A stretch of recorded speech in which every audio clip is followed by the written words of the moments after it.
My name is Nathan Howell. At the age of 37, I thought my life would be on the path I had set out, but that wasn't meant to be when I came home one day early from work, where I'm a rising bank manager for a well-known bank, so I won't be giving their name, given it was our anniversary.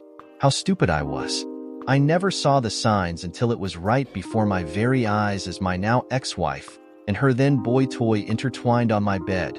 I will never utter her name again, so let's call her Witch. The 304 has to have a name right, and the shoe fits. The nerve of the 304 to tell me to get out so they could finish. Well, I got out all right to a motel.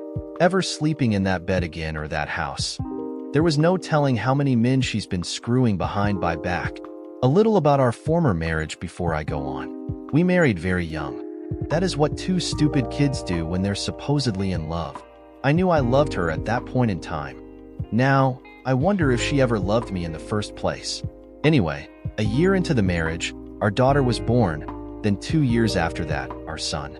I know what you're thinking. They aren't mine, given her whoring ways. But hate to burst your bubble, they are. Had them tested the week after I left their mother. As I was saying, there I was in my motel room, paid cash. Didn't want that witch to know where I was if she looked online at the charge on our shared card. Well, it was ours until tomorrow when I paid the damn thing off and canceled it. I couldn't do much at the moment with my finances given the late hour of the day. So I knew I had to move fast once the sun came up tomorrow to protect what I had worked my bum off for. I wasn't letting her get one damn cent that I didn't have to give in the divorce settlement. Screw forgiveness. I wanted the witch to burn. So there I was, making call after call and internet searches for the best divorce lawyer in the city. Money wasn't a problem. I made 6 figures, and with a promotion looming, I could easily absorb the hit to my account. Plus, being in the banking industry, I knew all the loopholes to keep the courts from laying a finger on my money. Yet that would have to wait till tomorrow when I went into the office if I went in. I was contemplating on heading home and packing my belongings while she was at work. Now, whether or not the witch would notice my things gone, I didn't care. I know the witch tried calling me repeatedly, but I never answered. Then the texts started to come in, telling me I could come home now, that she's cleaned up, and it meant nothing. That this didn't have to mean anything if I didn't make a fuss out of it. Did the witch not know me? Then it got to begging when the hour struck 6 that night, and I knew the kids would be home inquiring about me, no doubt seeing how I'm usually home by then, wondering when I was going to come home, so we could go out to dinner for our anniversary. At this, I suspected the witch had lost her damn mind. Did she really think I'd want to celebrate our wedding anniversary after finding her screwing another man in my bed? She really has to be stupid. That was when my daughter called. I did hate lying to her, but I wasn't going home, not that night or ever again, unless it was to pack my belongings. "Hi, honey," I answered after steeling myself. "Dad? Where are you?" "Mom's freaking out." Good. I thought. This meant either she couldn't find me, or that she was worried I already told the kids about what a 304 she was. Both were plausible. "Sorry, baby. I had to go on a business trip at very short notice. But don't worry, I'm not alone. You remember Miss Tyler?" "Yeah, she was a nice lady. But why are you on a business trip with Miss Tyler?" An evil grin spread across my lips at the sound of the witch's "what?" that I could hear over the line. I knew the witch hated her guts. I never knew why. Chris, her first name, was a very kind woman and a lesbian. So I don't know why the witch always felt threatened by her. Now that I think about it, maybe she was afraid someone would sweep me off my feet and steal me away from the 304. As I thought on that, I wish someone had, then I wouldn't have wasted 17 years on the 304. Oh, the presenter for the conference, which I wasn't going to since today is such a big day. My sarcasm was clear, not that my daughter picked up on it. I said it in case the witch was listening in, came down with food poisoning and had to drop out. So being one of the few managers who know the material, my boss asked if I would fill in, and Miss Tyler was already going, so we're traveling together. "But when will you be home?" "I don't know, maybe a week. Miss Tyler wants to explore the city while we're there, so." Just then, I heard the phone being snatched from my daughter's hand. "Nat, you come home right this instance?" "It's Nathan or Mr. Hal to you, 304. I could hear she was taken aback by the tone of my voice. "You lost all rights to that name when I found you screwing another man on my goddamn bed." "Nathan, I know you're upset. We can work this out." It meant nothing. It means something to me. You stupid witch. Fine if you want to act like a hurt little child and not talk about this like reasonable adults. Go right ahead. If you want to stay away, fine. But know this, I am going to be screwing every man I can from now on in this house. Go right ahead, witch, you're dead to me now anyway. I heard her gasp as I cut the line, and so it went downhill fast from there, especially after she came home the next day to find the house empty of anything that belonged to me. I had movers in to pack everything in a few hours, so I wouldn't have to ever return to that house. I had it stored in a storage unit across town, paid in cash for 3 months until I could find an apartment in the city. My marriage might be over, but I wasn't about to disappear on my kids. I had an appointment with a lawyer the day after I moved out. I also had our shared bank account closed and half the money transferred to one set up in her name and moved what cash I wanted to keep out of the court's greedy hands offshore where she could never touch a cent of it. I was so amused. I made a big spectacle of hammering that worthless gold band into nothing but junk in front of everyone at work before tossing the hunk of metal away. If that didn't start rumors, I don't know what would. So after talking to my lawyer, she had a PI following the witch's movements. I don't know why, but whatever. Don't really care. I simply wanted that cheating 304 gone. However, things really blew up the moment the witch was served. I wish I could have been there. I bet the look on that 304's face was priceless. I have to admit the lawyer's PI did get some very juicy tidbits, and I so was a vindictive scumsucker. Hey, if you screw a married woman, expect consequences. From what I heard later on, none of those men that couldn't keep their tools in their pants made it out with not a penny to their names. Especially the witch's boss. I heard his wife took him for everything, a whole 20 million. I rolled on the floor laughing hysterically when I heard that. It seemed his wife was one smart cookie and had a prenup with an infidelity clause in it. Nonetheless, I missed my kids. The witch was messing with my court-appointed visitation days, which my lawyer handled. I didn't need to be there, but I heard the judge told her if she heard about one more missed visitation, she would throw the witch into the lockup for defying a court order. The first visitation or any others after that did not go as well as I hoped. My kids blamed me for breaking up our family. I told them I wasn't the one that broke us up. That was their mother, not going into too much detail. Yet I did explain to them that I had walked in on their mother with another man in our bed. That was why I couldn't be with their mother. Then the day my world came crashing down around me happened. Dad, do we have to keep doing this? My 16-year-old daughter, at the time, asked. What do you mean, honey? I asked, curious as to what she meant as we had lunch at a Hardee's. I kind of found it odd that the witch was still sitting in the parking lot. I mean, do we have to keep coming on the weekends? I felt my heart dropping to my stomach at those words as they left my daughter's lips. Do you not want to see me? I asked as calmly as I could as I set my drink down. I don't mean that just on the weekends. We can still see each other on birthdays and holidays. This what you want too? I asked, looking at my almost 14-year-old son. Dad, why do you have to make a big deal out of it? It's just sex? Can't we just go back to the way things were? My eyebrow twitched when my own son couldn't be bothered to look me in my eyes. So, I'm just, what, the giver of presents to you? Is that all I'm good for? See, that doesn't work for me. I'm your father, or I am not. Choose, I said sternly. I so hoped they wouldn't buy into their mother's BS. Apparently, I was wrong. Well, Mom's boyfriend is nice. He takes us places when you aren't. You knew, I yelled, slapping my drink off the table, causing my kids to jump in startlement. Fine, you don't want me as your father any longer. So be it. Then I no longer have any children. Have a nice life? With that, I walked out of the restaurant and their lives. Did I hear them calling after? Of course, I did. But I wasn't about to turn around so they could stick another knife in my heart. Not that I wanted to, but when your kids no longer want you, you don't really want to stay in the same city. Because I was a wreck. I raised those kids. I went at every damn boring game they had and cheered. Why? Because that's what a father does. Be there for their kids, at least the ones who appreciate them. So when the promotion I was up for came in, I didn't even blink when they told me I would have to move to Charlotte, North Carolina, to take over the regional manager position for the Southeast there.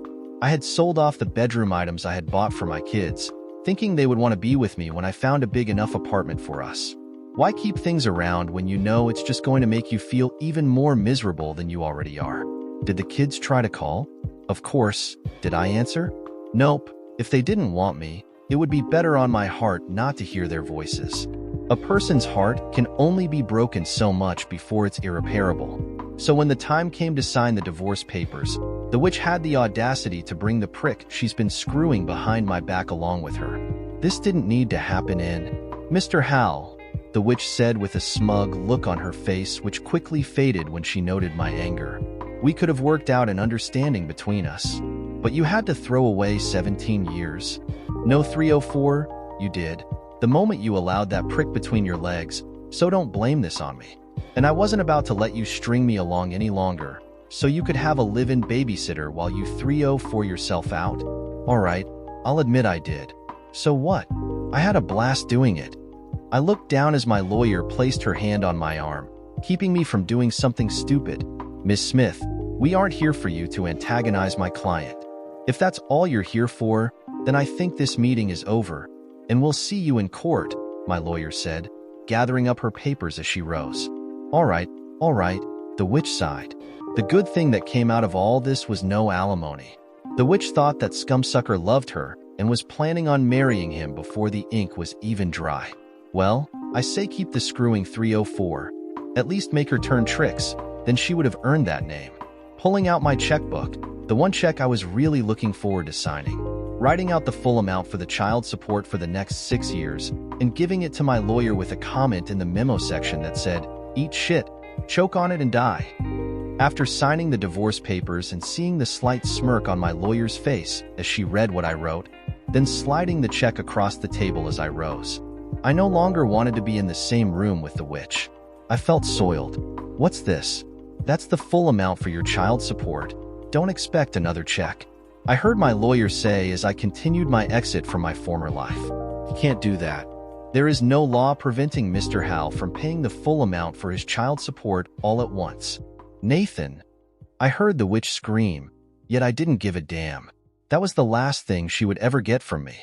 I gave my lawyer my new address to the condo the company had supplied for me in Charlotte, so she could mail the divorce decree to me when it came in. Personally, I'd say burn the damn thing. I no longer wanted a reminder I was married to that low-down type of a person. I was gone an hour after the divorce signing. I no longer had a reason to stay in that city. I heard from my parents, ad nauseum, how broken up the kids were when they found out I no longer lived in that apartment when they went over to it a few days after my departure. I'd like to say I didn't care, but they were still my kids even if they no longer wanted me as their father. I did find it strange that they would bother to go there in the first place. Maybe it was because I hadn't taken their calls in over 3 weeks, or maybe I hoped they saw the error of their ways. Either way, it was too late. They made their bed. It was time to get on with my life. Although they did implore me to speak with them to at least give them my new number, which I had changed the moment I left the city, which I flatly and firmly said no. They wanted this, I did not. It was time for them to learn actions have real consequences, even if it tore my heart out. 7 years later. I'm 44 now. I'll admit even my wife will agree I was a bitter a-hole for the first 2 years I was in Charlotte. Seeing how I arrived in my new home city with no wife or kids, I really didn't have much of a social life during those years. I threw myself into my work. With no social life, I also hit the gym. Granted, I did get a little pudgy, but I put my family, or did, in this case, first before heading to the gym. How stupid was that given the way things ended? I met my second wife, Catalina, after my second year there. I have to say she had some balls marching into my office like she did and demanding that I pull whatever crawled up my bum out of it. I couldn't help myself. I nearly fell out of my chair, laughing my bum off at the audacity of the woman. I had seen Catalina around the building, but only in passing at the time. So you can laugh and smile. Catalina had this exotic, alluring tone to her voice as she smiled. I won't ever tell her this, but I kind of think she knows. I was smitten with her. I mean, no one ever talked to me like that, at least not at work. I kind of had an aura around me that said piss off and die. Yet, here was this 5'1" Hispanic woman that couldn't weigh more than 100 pounds dripping wet mouthing off to the regional manager of the banking side of the business. Catalina has this fine ebony hair that's as smooth as silk. Those warm brown eyes of hers never held an ounce of anger in them. Not like mine did at the time. Those lush lips of hers just beckoned to be kissed. I tried to keep it professional. Nonetheless, my eyes didn't heed my brain's command as they took in that petite body of hers, and I did like what I saw. Nathan Howell, I introduced myself after I rose from my chair. Catalina Rodriguez. She returned the greeting with that dazzling smile of hers. And so, that began the rebuilding of my life at the age of 39. Don't get the wrong impression, Catalina didn't automatically jump into my arms. Took me 3 months to build a rapport with her before she would even consider going out on a date with me. She got to know about my story and what brought me to Charlotte as I did with hers. Seems people who supposedly love you are the ones who are your worst enemies, can cause the most damage, given how she had caught her then fiancé in bed with another man. Which took me aback a bit, but cheating is cheating, be it either man or woman. I felt for her, but I tried to reassure her that she found out then and not 17 years down the road like I did. Ever so slowly, that anger I felt was no longer there. I made sure with HR that Catalina and I dating wouldn't cause any problems, which it wouldn't, seeing how she was in a different department. It was around our 4th date that we finally had sex. Not that I didn't want away earlier before then, yet Catalina was apprehensive in getting that involved with a man again. I can't blame her. It took me 2 years to trust a woman again. Dating Catalina was like night and day compared to the witch. When the topic of children came up, I grew silent. She knew I was holding something back. She does choose the weirdest of times to ambush me like she did when she asked me why I wouldn't speak about children when she was riding me hard and fast, and I loved it. They disowned me. I looked away. The hurt was still fresh even after all that time. What? Clearly, that took her aback. It wasn't something anyone would have done in her family. Catalina comes from a very close-knit family. By that time I had met them, they were a very nice bunch of people even though I knew they were talking about me in Spanish. I didn't tell Catalina I was taking Spanish classes because that's something one does for the one they love. So when she got angry, I could understand what the hell she was calling me. Let's face it, I'm a guy. I'm an idiot sometimes. I'm going to stumble. I am human, after all. Oh, honey, Catalina cooed down at me as she took hold of my face so I could look at her. I'm so sorry they tossed you away like that. Hey, I did not hate the fact that she buried my face in those firm breasts of hers when I told her everything that happened that day. Have you ever thought of having more? My eyes went wide while still in that heavenly valley. Catalina? I know, but we've been dating for a year now, yet I'm not getting any younger. She was 33 at this point in time. I love listening to you talk about anything. I love that you listen to me rant without you feeling you have to fix something, that you just let me vent. Trust me, that woman can vent like it was nothing. Don't tell her this, but sometimes I irk her a bit just to see her mad, and let me tell you, she is hot as hell when she's mad. And the angry sex? I thought I had died the first time we had that form of coitus. I know we've both been hurt so deeply, but I want this. I want you. What are you saying, Catalina? I asked after she had released my head, although, in truth, I so wanted to be back in that valley. I'm saying, she was so cute when she blushed as she was at that moment. I want to have a baby, and I want you to be the father. Honey, is this the right time to be talking about this? I inquired like I said. She chooses the weirdest of times to bring up very important topics. I had to bite my lip as she shook her head in a childlike way. There's no time like right now to talk about it after all. Squeezing her folds as she glided forward towards me, I fell back onto the bed. It's why I stopped taking my birth control. I know that woman hurt you. I know it's taken a long time for you to trust me. I didn't let on that I knew you held doubt in your heart about my faithfulness. I never condemned you for that, as, I'm sure, you felt my aloofness at taking things further with you. Yet, have I not proven to you that I am in no way, shape, or form like that woman? You are definitely not like her, that's for sure, I agreed. But won't your parents be angry if you have a child out of wedlock? I knew they would be. They were very devout Catholics, and I knew they would not approve of this white man knocking up their daughter without a ring on her finger. That was when I saw that devious grin appear, and I knew I had walked right into that trap of hers. What are you trying to say, Mr. Howell? "Are you saying that you want to marry me?" As she asked this, she was still riding me, not as hard as before, but well enough to keep me at that edge. Her face filled mine as she leaned forward, placing her hands on either side of my head. That curtain of ebony hair closed me in, so the only thing I could peer at was that angelic face of hers. "If you are, know this, I will be the most perfect wife you've ever had. You will want for nothing this. I'm never going to give you up, ever." Did I really want to be married again? Was I even ready for that kind of commitment? Honestly, I didn't have a clue. However, as I stared up into those brown eyes of hers, I couldn't see a future without her in it. I knew if I said no, that would be the end of us. The thought of her walking out of my life, forced to see her every day at work and know what I had thrown away, oddly, hurt more than finding out my first wife was nothing but a cheating 304. "See," I uttered in Spanish. I didn't want to let on just yet that I could speak more than just yes or no. I wasn't fluent in it yet, but I understood what they were saying. I watched how those eyes softened and moistened and quivered all at the same time.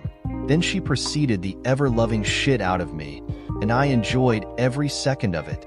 That weekend, at Catalina's monthly family get-together, I saw her clustered around her mother, aunts, cousins of the female gender, and her two sisters, talking about something in rapid Spanish that I couldn't hear from my vantage point. Seeing how her uncle by marriage was a very loud talker even when you were standing right beside the man. Not that I could hold it against the man. The man was going deaf due to years of working construction jobs without adequate hearing protection. As I was taking a sip of my Corona, not my brand, but guests can't complain when you're offered a free beer. That would be rude and disrespectful to the host, and Catalina would have my hide if I was ever rude to her family without a very good reason. That was when I saw those women's faces going from a range of intently listening to shock then downright joy as they surged from their seats and embraced Catalina. That was when her mother came rushing towards me, speaking rapidly in Spanish. Not that she couldn't speak English, which she could. However, those from another country normally revert back to their native language when they're either happy or pissed off. So I didn't catch everything. I was still at an intermediate level. However, I did catch my son, as she repeatedly kissed both of my cheeks with tears in her eyes. "I'll only move forward if I have your and Hector's," her husband and Catalina's father, blessing, I said in the best Spanish that I could. I could see how everyone's head turned towards me in shock. They had no idea I could speak their language, granted, not well at the time, but I could speak it. I understood it better than my ability to pronounce it. "Nathan, baby, when did you learn Spanish?" Catalina asked in English with a mix of awe and happiness. Since I think she knew I did it so I could understand her heritage and not be an outsider in her family. "The moment you said yes to our first date," I replied in Spanish, watching her hands flying to her mouth, how her tears of happiness reamed her eyes as she gazed at me. "Are you fluent?" her mother asked, not bothering with speaking in English. "No, I'm still learning. I can understand you, yet I can't pronounce everything correctly." "Yet," I replied, keeping to their language. "You'll get there. See, Catalina. This one is definitely a keeper. Much better fit for you than that last one," her mother said with an approving nod. "And I'm never letting him go," Catalina said dreamily, and meant every word she spoke. From that point forward, English was banned from the gatherings, also they could help me improve my Spanish skills, and Catalina took her lessons to a whole different level. I think, if the way Catalina taught me was done in school, learning another language wouldn't be so hard. Then again, I don't think Catalina's way would be appropriate for school given how her lessons were taught in the bedroom. Trust me, I learned a whole new set of curse words that I am going to enjoy using. When it came time to tell my parents I was getting remarried, I dreaded going back to that city after 3.5 years. I knew my daughter would be in college, if she went to college. After what happened in the restaurant, I had to keep myself away from them. Otherwise, I'd kill myself at the loss of my children, who had meant the world to me before they ripped out my heart. It wasn't that they didn't know I was dating again. They just didn't expect my arrival at my childhood home with Catalina standing beside me. Were they happy to see me? Of course. Did they pester me to contact my children again? Yes. Did I? Not a chance. I wasn't opening that can of worms. While they were happy for the two of us, I saw the disappointment at my refusal to reconnect with my children. We stayed, till that Sunday afternoon before we had to drive to the airport. I thought I saw my daughter passing us in an old 96 style car as we headed for the airport. However, the slamming on of their brakes did raise the suspicion that it was indeed my daughter. Did I stop? No. 6 months later, Catalina and I were married. I flew my parents in for it.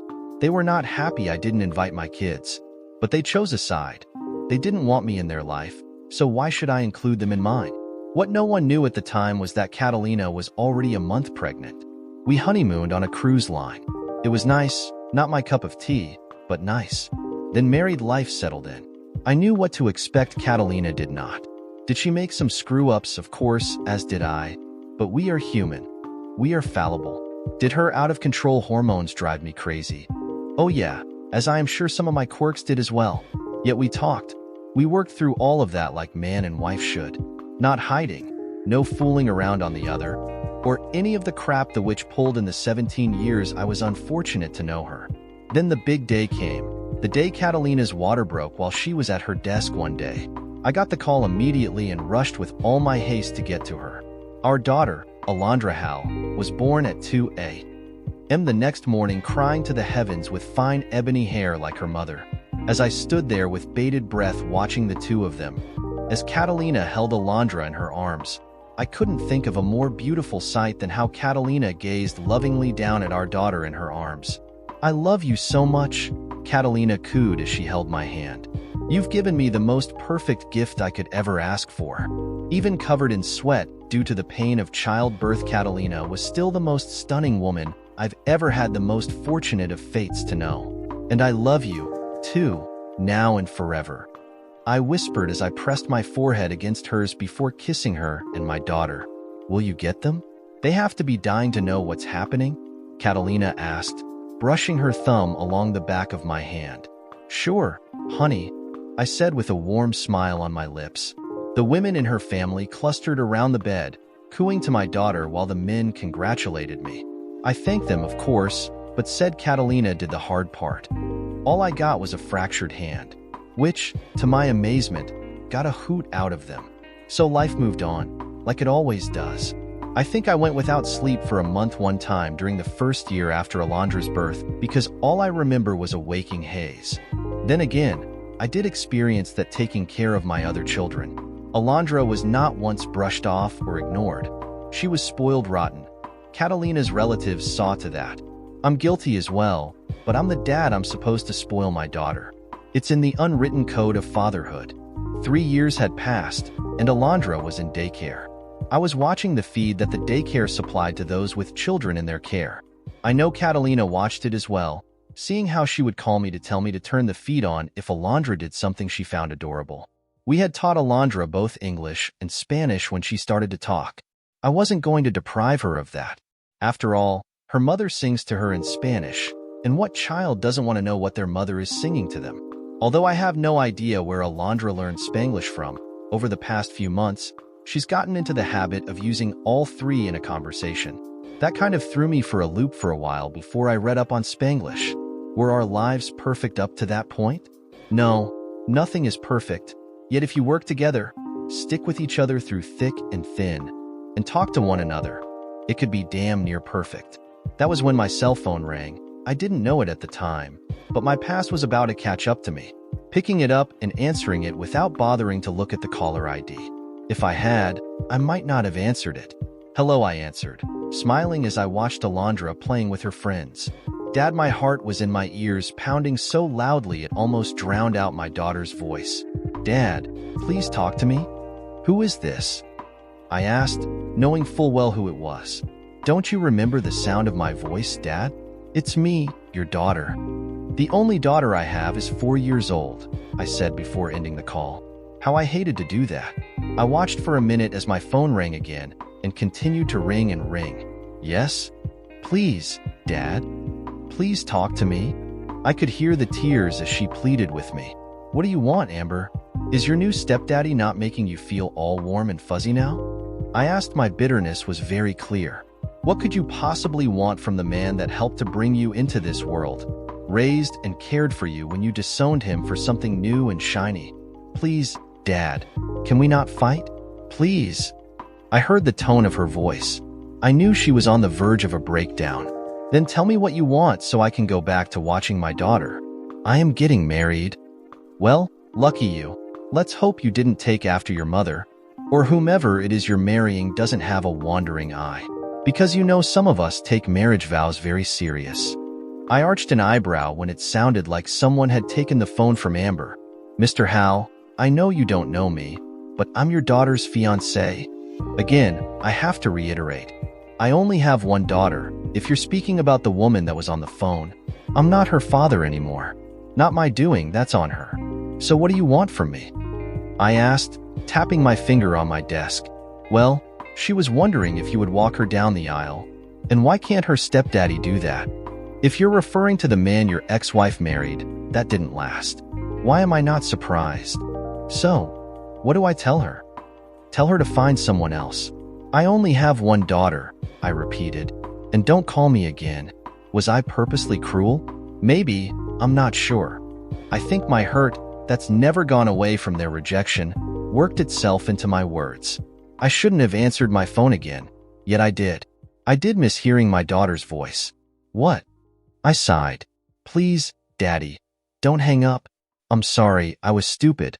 I shouldn't have listened to Mom. She thought if we did that, you would come back home, but you didn't, and I lost my daddy. I leaned forward, resting my elbow on my desk. My fingers kept my eyelids closed in hopes it would keep me from tearing up.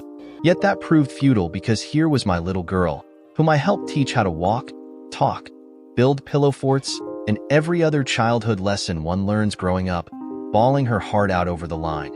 And what do you want from me after all this time? I want to be your daughter again. I want to talk with you like we used to. I don't know if that's possible. You hurt me very deeply. Do you know how bad it is to know your own children don't want you any longer? I know, and I can't begin to apologize for that. But I've missed you so much. I go to Papa's every Sunday hoping that you called or left some message for us. But nothing, never a word. That's when I knew how much we really screwed up. They always tell me you don't want to talk to us. But, Daddy, it's been 7 years. I've missed so much of your life, and I don't want to miss any more. And what of your mother? Screw what she thinks. She's the one that caused this mess in the first place. Okay, I had to chuckle at that. And where was this fire 7 years ago? I was a kid. You know, I never had a serious boyfriend at that time. So I never saw what Mom did as anything wrong since I had no clue what sex was really like. I couldn't help myself. I did smile. Neither of us understood the consequences we would be facing if we went along with Mom's plan. We just wanted you back. We tried to call after you as you walked out, but you never turned around. If you had, you would have seen how devastated we were. We would have taken it all back right then and there and told you the truth, but you kept walking. How's your brother? I asked, trying to keep my voice steady. Oh, Carson is doing great. He joined the army to get away from Mom. He did. Fear built in my heart at the thought of my boy dying on some foreign soil, far from home. But he said he was only going to do 4 years, so he should be out by next year. I heard the hopefulness in her voice. Dad? Did you get remarried? Yeah, why? Don't be mad, but I found you on Facebook. It wasn't my Facebook page. It was a family page that Catalina had set up so her relatives back in Mexico could keep up to date with how we were doing and how Alondra grew over the years. I wish I could have been there. I bet it was a beautiful ceremony. I heard my daughter sigh.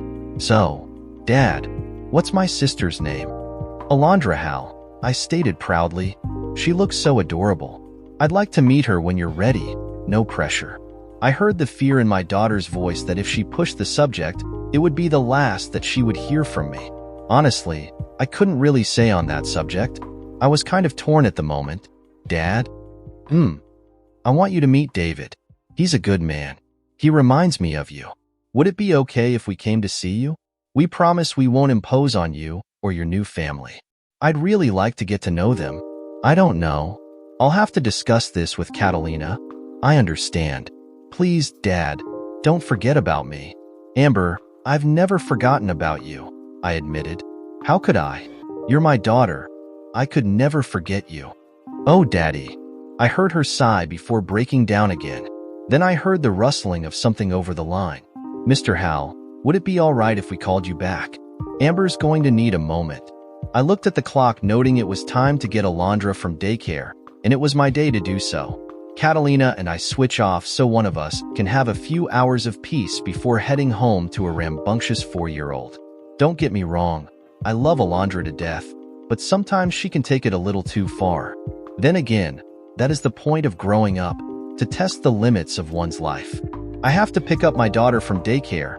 She can call in an hour, I said, gathering up my things and shutting my briefcase as I rose. I understand. I'll let her know. Pulling out my cell phone, opening up my files on its hard drive, and selected the one file I hadn't opened in years because it would just hurt too much. I did feel a tear forming as the picture of my daughter, who was 14 at the time the picture was taken, filled my screen, wondering what life would have turned out like if I had turned around that day in the restaurant as the pat of my thumb ran down my daughter's face. I won't deny it. I missed them so much. Closing out the picture and pulling up my wife's number. Sí, amor. Catalina's alluring voice filled my ear when she answered. You won't guess who I got a call from just now, I replied in Spanish. We always talked in Spanish when we were at work so that no one could eavesdrop on our conversations. Who? My daughter. I heard her gasp over the line. Are you okay? I heard her worry in her voice. Honestly, can't say. I admitted as I walked towards the elevator so I could take it down to the 5th floor where the daycare was located. What did she want? To tell me she's getting married and that she wants to meet you and Alondra, I stated as I waited for the cab to arrive. I see. We'll discuss this when I get home. Are you on your way to pick Alondra up? Of course, dear, I said with a smile on my lips. Good. Catalina had this sexy little purr to her voice. She always did when she watched me doing my dad thing with Alondra. I'll be home soon. Will tacos be okay for dinner? Honey, if you're making them, you know I'll eat 6 of those things, I joked, which was true. I might not like refried beans and a few other Mexican dishes, but I love Catalina's cooking. A smirk rose the corner of my lips at the sound of my wife's soft giggle. Setting my briefcase down and kneeling on one knee as my daughter came racing towards me shouting, Daddy, when she saw me. I held Alondra very close to me as her little arms wrapped around my neck, reminding me how Amber would do the same thing when she was Alondra's age. You ready to go home? I asked, to which my daughter vigorously nodded her head. Scooping up my 4-year-old in my right arm as I rose, nodding to the man who was in charge of the kids that day, he switched off every other day with his wife, as I rose to my feet. Did you have fun today? I inquired as we exited the daycare and headed for the elevator. A warm smile was plastered on my face as Alondra chatted away rapidly about how her day went as I carried her to my car. Normally, Catalina and I share a car if Alondra wasn't in daycare. If she was, I went in early so I could be off when it was time to pick Alondra up. It was the same with Catalina when it was her day. Go put your stuff away, honey, I directed as we entered the 3-bedroom condo Catalina and I had bought after coming back from our honeymoon. The one the company had supplied wasn't large enough for our needs after Alondra's birth. Contentment flooded my heart at the sound of my daughter's feet racing towards her bedroom. I was in our bedroom as I changed out of my suit when my phone rang. Hello? I answered as my t-shirt slid down my chest. When chasing a 4-year-old, comfortable clothes are a must. Dad? My lip trembled at the sound of my son's voice. Dad, I put Carson on a 3-way call with us. I hope that's all right. He wanted to talk with you, too, when I told him I had reached you. And how exactly did you get my number? I inquired as I walked back out to the living room as Alondra was sitting in her little chair at the coffee table with her coloring books and crayons before her. Walking into the kitchen, getting Alondra's favorite cup that she just had to drink from out of the cabinet and pouring her a glass of apple juice before screwing the lid on and placing a straw through the hole for it on top of the lid. It helped to keep spills to a minimum should Alondra accidentally knock it over. Here you go, honey, I said in a loving voice, setting Alondra's drink before her. Gracias, papi, Alondra chirped with that toothy, loving smile of hers. De nada, mi amor, y replied in kin. Watching those cheeks heat like her mother's always did. Dad, who was that? Carson asked, confused. My daughter. I spoke truthfully as I lowered myself onto the couch. Your baby sister, I informed them. watching my daughter's head snapping up at that. "Poppy, do I have a brother?" Alondra asked, switching to English like she normally does. I got used to it, so I just roll with it. "You do?" I nodded. "And a sister?" Smiling as I watched my daughter jumping from her seat and racing around the table, she climbed into my lap. "Poppy, I want to hear, too." Alondra spoke with those doe-like eyes as she peered up at me. "Okay, honey," lowering my phone and putting it on speaker. "Carson, Amber, I'd like you to meet your sister, Alondra. Hal. Say, hi, baby." I encouraged her as I rubbed her back. "Hola," Alondra said excitedly as she bounced on my leg. "English, honey, they don't know Spanish," I informed her, seeing her nod in understanding. "Hello, little sister. I'm your big sister." I heard Amber's trembling voice. "Hi, where are you? Are you here? Or are you close? Are you coming over?" Alondra spoke rapidly like she always does when she was excited. "That would be hard for me, lil sis. I'm in California at the moment, but I would really like to meet you," Carson said. I heard my son trying to hold back his own emotions. "Amber told me you joined the army." "I did. I had to get away from Mom. It got worse after you left. I'll tell you later." "No, don't. I don't care what happened to her. That's in the past, and I'd rather keep it there," I said sternly. "Okay." I heard my son sniff. "So Dad, I heard you got married again." "I did, and she's the most amazing woman you'll ever meet," I said proudly. "I hope I can. Only if you're okay with it. I know I said something hurtful to you that day. For the past 7 years, I've hated myself for it. Can you forgive me?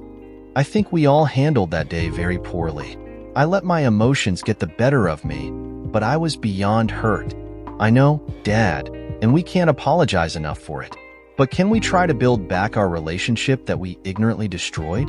I know David and I would really like to be a part of your lives," Amber cut in. "First, answer my question. I found it at Papa's one day when I was helping clean out a room for them. They said they've been waiting to give it to us, but you always told them no." "Ah." Which was true. I did tell them no, a lot. "Amber," I nodded when Alondra looked at me when she silently asked if she said it right. "Where do you live?" "In Dad's old hometown. I never left." "Kansas City. Honey, I'll show you later," I supplied when Alondra looked up at me in confusion. "Poppy, when can I see my brother and sister?" That caught me off guard. I was not expecting her to ask that. "Dad, why does she call you Poppy?" Carson asked, confused. "Because she's half Latino, and Poppy means dad, father, daddy, depending on the context," I stated. "Really? You married a Latino woman?" I could hear the disbelief in my son's voice. "I did. Best decision I've ever made. Otherwise, I wouldn't have this little munchkin," I said, tickling my daughter, listening to that giggle of hers. "Poppy, stop," Alondra said between giggles of laughter. And so, we sat there chatting away as the minutes grew from 10 to 20, to an hour then 2 before Carson had to say goodbye to head off to his duty station. I agreed that Carson could call later when he was off duty. Then Amber left only after a tearful goodbye to the two of us. With Alondra standing on the couch between my legs and my chin resting on her left shoulder with her leaning against my chest, we took a picture together. We sent it to the two of them. Then my son sent one to us, after texting me his number, of him in his uniform. I have to say my boy did look good in it. I was very proud of him. I worried, but I was very proud of my son. Takes a lot of courage to put your life on the line, no matter if he only did it to get away from his mother. Then came the picture of Amber and David snuggled together. I could see my daughter trying not to cry in it. How my daughter had grown so beautiful while I was away. God, I hate myself for missing these years with them. However, what's done is done. Nothing can change it. All we can do is move forward in hopes of making up for lost time. Catalina walked in that evening at her usual time, 5:30 on the dot. I never have to worry about her sneaking off like the witch did. For however many years she 304'd herself out. No, not Catalina. I knew her family would disown her if she broke her vows of marriage. Not that she ever would. That's how much I trust Catalina compared to the nightmare of 17 years. It's funny, isn't it, that you don't see the signs until it's already over in history. Mi amor, te he estrenado, Catalina sighed as she sank down into my lap after cuddling with our daughter. It was her favorite saying whenever we were apart for a long period of time, which translates to, "My love, I've missed you." "Yo tambien a ti," I replied before embracing those lips I will never get tired of kissing. "Do you want to talk about today?" Catalina whispered in my ear as her hand lightly rubbed my chest. She could tell how torn my heart was right then. I finki do, I nodded. "Mi amor," Catalina cooed to our daughter. "Why don't you turn on your cartoons while you're poppy and I have a little chat, okay?" "Okay." Alondra chirped before rushing to turn the TV on. Catalina rose from my lap, that fine bum of hers brushing along my manhood as she did, taking me by the hand and leading me towards the kitchen. She likes to talk while she cooks. Plus, I think she knows I stare at her bum when she does this. I have to say, who wouldn't stare at it? It was divine. So, I stood there watching her prepare our dinner for the night. She never lets me cook. Says I have no skill in the kitchen. Hey, if she wants to cook, I'm all for it. It doesn't mean I don't do the cleanup since she did the work. That's what a marriage is supposed to be, like a united front, each sharing the load equally, or that's what I think anyway. Plus, I have to admit, she is a better cook than I am. I noted how she listened intently as I told her about the conversation Alondra and I had with Carson and Amber. "He so looks like you," Catalina cooed sweetly when I showed her the picture of himself Carson had sent me. "Oh, don't they just look adorable together?" she uttered when I showed her the picture of David and Amber. "So, honey, what do you want to do?" she asked, shooting me that look of hers. I know it never sat well with her that I and my children were estranged, yet she never pushed the subject when I knew it cut against her upbringing. To her thinking, family is supposed to stick together no matter who pissed whom off. Blood is thicker than water, as the saying goes, and her family adhered to that saying like they did their faith. I want to see my daughter. I want to see my son. Hell, I just want to hold them again, I stated, arching an eyebrow when Catalina began to smile. "About time," Catalina said, throwing her arms around me and planting a kiss on my lips. "I know it will take time for the three of you to get back on good footing, but I'm going to be here with you. I am your wife after all, and I'd never leave you stranded," she said in this loving tone as she stared up at me. "So you ready to become the mother of 2 more kids?" I asked, to which Catalina just nodded vehemently to my question. Catalina came from a very large family, and I knew she wanted more kids. We were waiting to get Alondra into kindergarten before we tried for another. That way, Catalina wouldn't be overburdened with a 4-year-old underfoot and her pregnancy. "Now, you call that daughter of yours. I wish to speak with her and set a date for their visit," Catalina said, patting my chest. "Amber, do you have video calling on your phone?" I texted her. "Dad, I didn't think you would contact me so soon. And no, not on my phone, but my laptop does. Why?" "Go get it. Someone wants to speak with you," I texted back, giving her my Skype ID. "I use it to talk to Alondra whenever I have to go out of town for business." "Who?" "Catalina." "Okay, hold on. Don't go anywhere?" Of course, she's excited. She gets to see her poppy, Catalina said in a loving tone as she caressed my cheek when I showed her Amber's text. "Relax, it will be okay," she reassured me when she saw how nervous I was to see my daughter after 7 years apart as the ringtone for my Skype played. "Dad," Amber said excitedly the moment our lines connected. "Hello, honey," I greeted. I couldn't help it. I was smiling as I peered at my now 23-year-old daughter. She wasn't the only one trying not to cry at that moment. Leaning against the counter next to the stove so my phone would capture the two of us. "Amber, meet Catalina. Catalina, meet my eldest daughter, Amber," I said, introducing the two of them. "Hello," Catalina said with that warmth she just naturally radiates. "Hello," Amber spoke with a trembling voice. "It's okay to cry. This is a joyous event. So if you have to, don't let me stop you," Catalina said in a motherly voice. "You must be David?"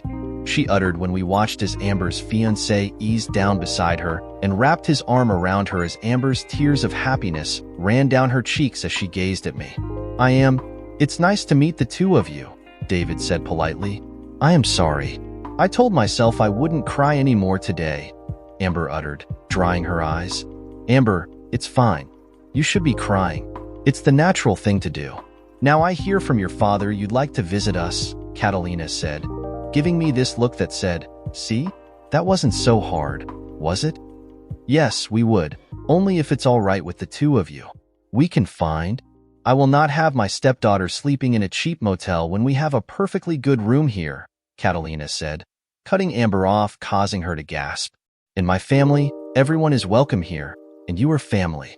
I'm sorry it took your father this long to wise up, but he can be stubborn, she spoke, wearing this teasing smile as she did. We're talking now. That's what matters, Amber said. Her eyes glanced between us. So, I couldn't help myself as I glanced down and ogled my wife's bum as her skirt moved along it as she reached for her spice mixture she handmade for tacos and other dishes. When were you wanting to come? Catalina asked, lightly smacking my arm when she caught me. Yet she had this bashful look in her eyes as she brushed her hair behind her ear while heat flooded her cheeks. I can't help it. After 5 years together, it still felt like that first date. In all that time, her beauty hasn't waned. Not this weekend, but next, we're free to fly in for a few. No, Catalina wasn't having it. You must stay a week with us. How else are we to get to know each other? In 2 days, it can't be done, she said in that motherly tone. When's the wedding? March 16th of next year, David supplied. Does Alondra have anything planned in the next 3 weeks?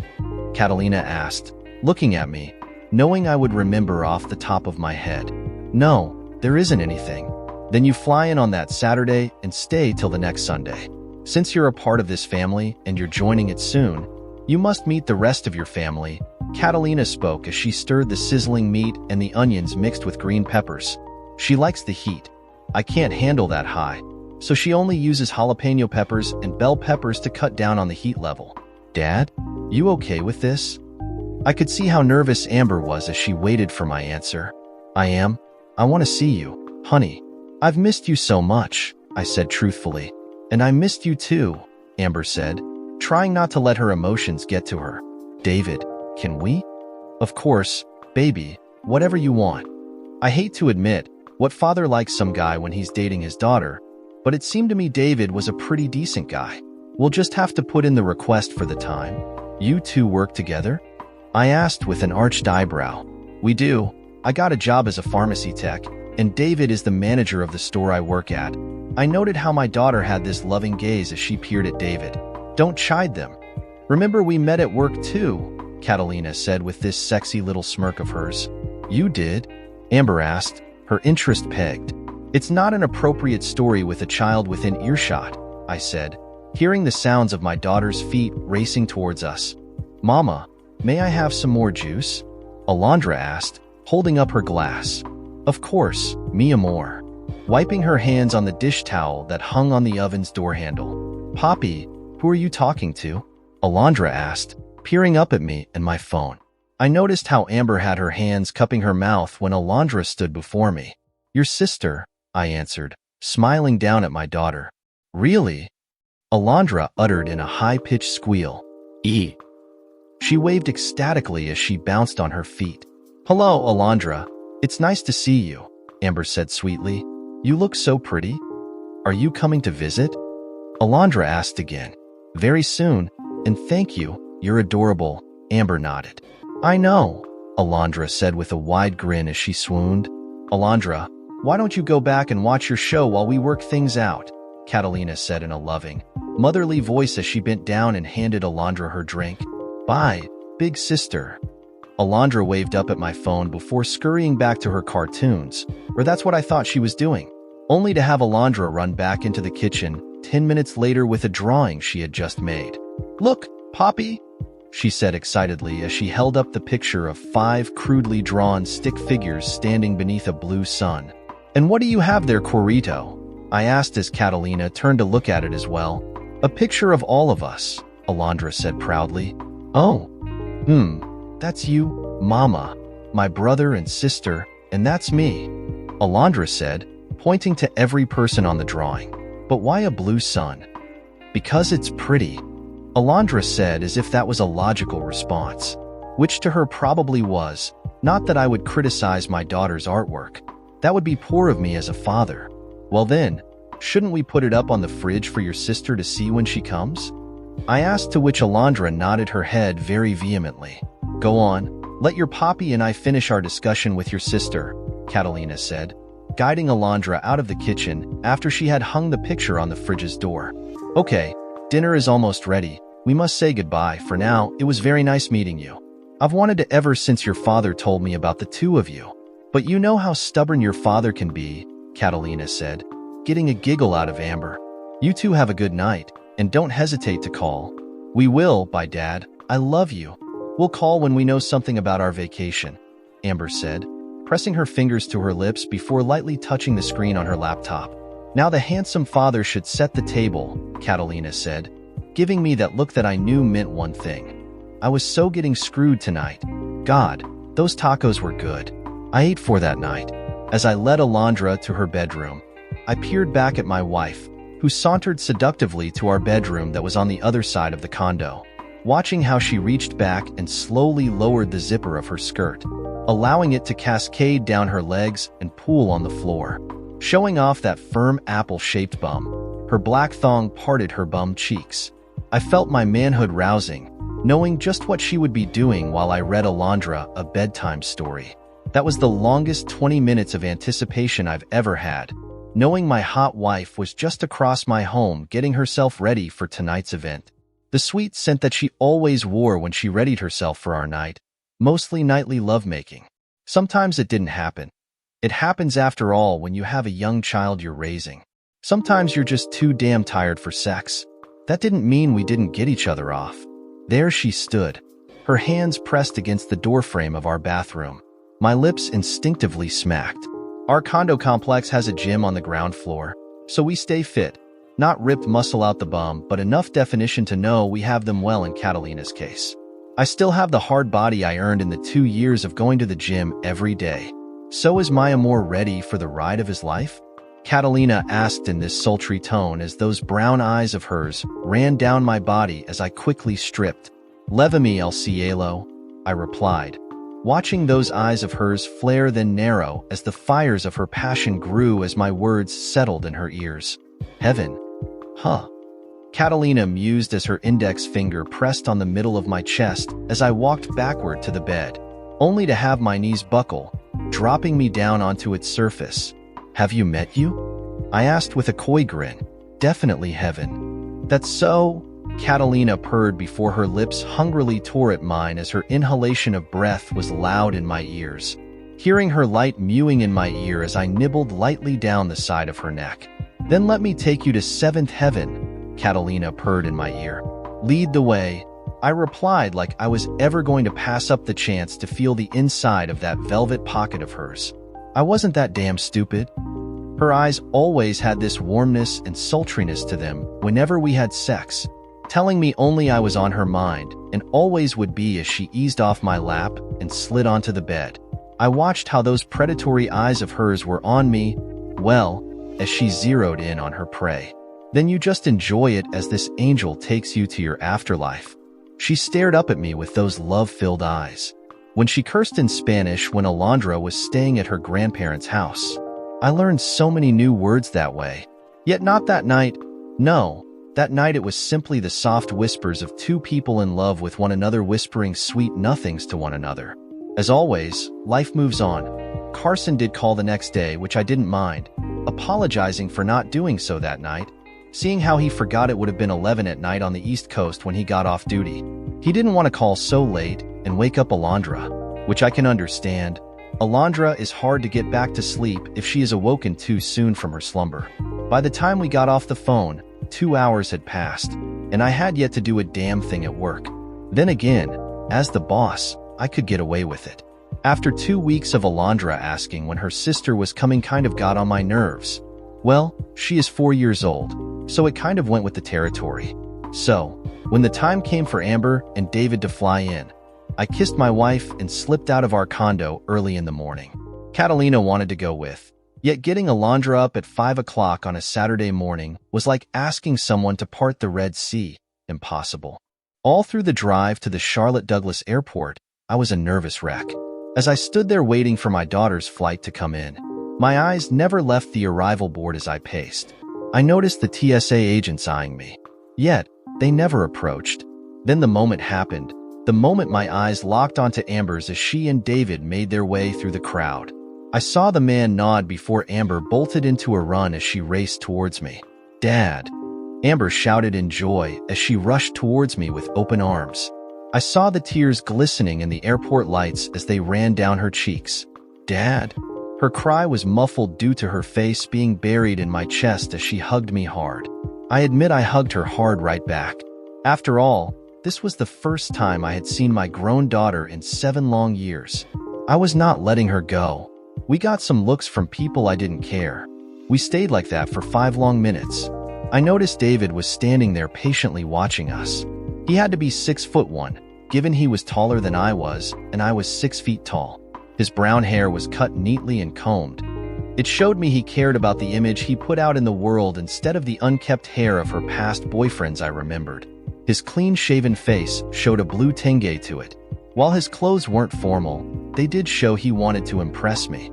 "Dad, I'd like for you to meet David," Amber said, sliding her arm around her fiancé once she had left my arms. "David Callister," he said, holding out his hand to me. "Nathan Howe," I greeted, noticing the firm grip he had. "Dad, where are the other 2? Amber asked, looking around for Catalina and Alondra. "You know how hard it is to get a 4-year-old up at 5 in the morning on a Saturday when cartoons aren't involved?" I asked with a pointed look. Catalina stayed at home with her. "Right." Amber had this bashful look on her face when she said that. "These all your bags?" I asked, looking down at the one David was managing to hold in one hand due to the extended handles of their rolling suitcases. "Yes, sir," David answered politely. "Come on, my car is this way," I said, nodding towards the exit. Halfway to my car, my phone rang in my pants pocket. "Hey, honey," I answered after seeing my wife's ID on the screen. "Hello, mi amor. Has their flight come in yet?" I heard her moving around the kitchen over the line. "Yeah, walking to the car now. We should be home in half an hour, depending on traffic," I said, pulling out my key fob and listening to the sound of my car unlocking as we neared. "Okay, I'll get breakfast going and the coffee. Can Amber eat eggs?" "Yep, let me ask David," I said, turning back to them who were following behind me. "You're not allergic to eggs, are you?" "No, love them," David answered with a toothy smile. "He can eat eggs," I said, knowing what she was planning on making. "Good, it will take a while for the veggies to cook, so we'll be waiting for you 3 to get home. Drive safe, baby." I heard the love in her voice as I heard her chopping the veggies for her version of a Mexican omelet. "Always, honey," I replied as I hit the trunk button on my key fob. "Te amo." I could see in my mind's eye how red those cheeks were. Yo también te quiero. "Dad, when did you learn Spanish?" Amber asked as David laid their bags in the trunk of my car. "After I asked Catalina out on our first date," I said truthfully. "Oh." Amber's eyes went wide when I said that. "You must have really liked her to do that." "Yeah, I was totally smitten with her. Just don't tell her that," I said with a warm smile on my lips. "Does she know you did?" Amber asked as David closed the lid of the trunk. "Yeah," I answered as I moved along the side of the car to the driver's door. "Did you ever do that for?" My eyes cut hard to my daughter as she almost spoke the witch's name. I did everything to make that woman happy. Yet that wasn't enough for her to not give out what she shouldn't to every man she could, I said heatedly. "Sorry, Dad. It's just, never mind. Forget I ever brought it up," Amber said, shaking her head. "Let's chalk it up to a brain fart. I promised myself I wouldn't bring up the past. I'm sorry I couldn't keep." "It's fine, Amber. As long as you don't bring that up again," I said, catching myself before calling her mother a witch, which she was. "I promise I won't." I saw she believed those words she spoke. "Well, get in. I'd rather not miss breakfast," I said, which was true. I did tell you Catalina can cook, and I never missed a meal of hers. "Dad, didn't you get a house?" Amber asked as we pulled into the parking garage of my condo complex. "Been there. Done that. Living here, I don't have a lawn to mow and keep up with everything else," I said, popping the trunk after cutting off the car. "Plus, it's close to work, and I'm not buying a house in this city. The taxes are outrageous," I said in feigned shock. "So, David, You two looking to buy? I smiled wickedly when the young man struck his head on the underside of the trunk lid. You're not going to tell me the two of you are living together out of wedlock? I asked, pretending to be a stuck-up prude, which I wasn't. I just found it amusing to torment my future son-in-law. I mean, what father hasn't done that to the man about to marry his daughter? Dad? Biting my lip when that tone I haven't heard in 7 long years left Amber's lips. It was the same tone she used when I did the same thing to the losers she dated as a teenager. However, I can't say David was a loser. A father needs to ensure that the man is good enough for his daughter. Don't pester David. He's a good man. Amber had this stern look on her face as she crossed her arms. It kind of reminded me of the witch when she would get mad. Couldn't help myself, I said, shutting my trunk. It's fine, honey. Your father is just sizing me up. I would do the same, David said, giving me a nod. Smart boy. Maybe there is hope for him. I mused to myself. If either of you need to work out while here, there's a gym on the ground floor. Not hard to find. If anyone gives you trouble, just tell them you're guests of 1003, I said as I led them into the building proper. Seeing them nod in understanding.